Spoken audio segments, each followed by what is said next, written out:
So today I want to talk to you about new recording equipment day. So yeah, every couple of years I'll upgrade my vlogging equipment to obviously try and get the best quality output. So yeah, keep on watching, keep listening to find out what I'm using and why. Welcome back to consecutive day 1546 of a Diary of a Runpreneur. If you believe in my mission of saving the lives of children by attempting the ultimate ultra marathon of run vlogging on consecutive days, a distance of a lap of the world, barefoot style, do give this a subscribe, share, like and comment. More people we get in front of, more money we raise, more children's lives we save, which is why I do this every single day. Thank you as always, and let's get started.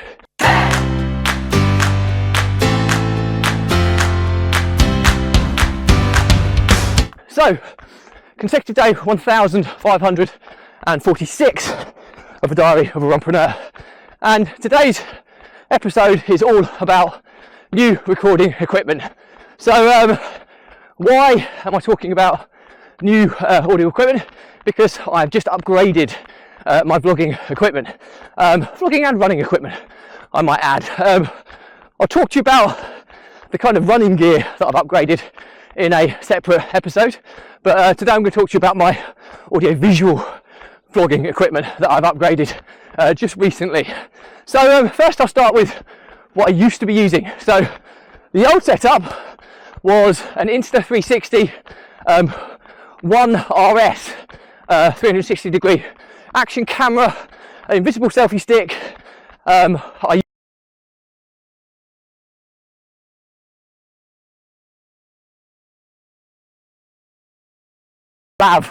lavalier microphone. I also had a little adapter which made the connection compatible with the lavalier, compatible with the Rode Wireless Go 2 setup. And yeah, I also had a couple of mounting attachments alongside that. So there was a microphone adapter which allowed you to plug an external microphone into that specific camera, and there was also a kind of a mount so that I could clip the Rode Wireless Go 2 transmitter, I might add, so that the receiver can communicate with it without having to show that I've got a microphone attachment to my camera. So the selfie stick is a invisible selfie stick, so it sits in the kind of stitch line. So if you're not familiar with 360 degree action cameras, they have two lenses on either side of the camera, fish eye lenses, so that they capture everything around you. Each lens takes a kind of a 180 degree version of what it sees, and there's a very small, probably couple of centimetre stitch line where the two lenses will stitch together. You wouldn't notice it to the naked eye, but that 2 centimetres of width is just wide enough for this selfie stick to sit in place. So as you can see from this recording, you can't see the invisible selfie stick because it's hidden in the stitch line. But anyway, that's the old setup. Really good bit of good bit of equipment, but you have to remember my vlogging equipment gets an absolute hammering in terms of usage because I'm using it every single day without fail, and it's recording usually a short form piece and a long form piece of content every single day. It also has to take the wear and tear of running in all the elements, so whatever the weather, it's out with me. So every couple of years it just starts to show a few little glitches of wear and tear. So whenever the new equipment comes out, usually every couple of years, I will upgrade. So what have I just upgraded to? Well, I've upgraded to the Insta360. I stayed with the same camera setup, but it's the X4 360 degree action camera. Now this is the best 360 degree action camera that Insta360 utilises. I was contemplating switching over to kind of GoPros because they've always kind of been the kind of main brand in kind of action camera kind of the sphere, but I just personally think that the 360 degree action camera that Insta360 have is just a bit more compatible with all the types of additional equipment that I need, which is why I've always kind of stuck with them, even though potentially GoPro because they've been around longer, they probably have had a better user interface, and possibly output. But for now, this latest one seems to be really good. So it's the Insta360 X4 360 gate reaction camera. It's a new kind of extended selfie stick that's got an adapter on the bottom so I can attach a tripod to it. I am still using my old one for now because it's slightly shorter, which means that the load that I'm bearing on my forearm when running is significantly less. So I've made the decision to go with the shorter stick. I might switch over to the longer one in future, but it does take its toll on your forearm. The camera itself is lighter, so with the shorter selfie stick it's feeling really nice to kind of run with, I have to say.